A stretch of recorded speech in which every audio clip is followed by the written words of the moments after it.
ইতিহাস জুড়ে মানুষ অ্যালকোহলকে এমন একটি পদার্থ হিসেবে দেখেছে যা পুষ্টি যোগায় এবং আরাম দেয়।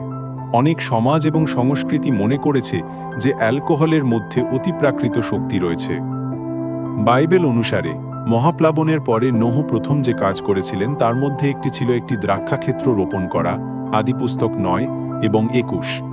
অনেক পৌরাণিক কাহিনী এবং ধর্মীয় বিশ্বাস অ্যালকোহলের গুরুত্ব প্রতিফলিত করে।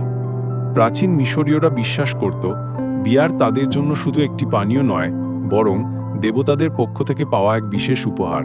তারা মনে করত মহান দেবতা ওসিরিস প্রথম তাদের বিয়ার তৈরি করতে শিখিয়েছিলেন।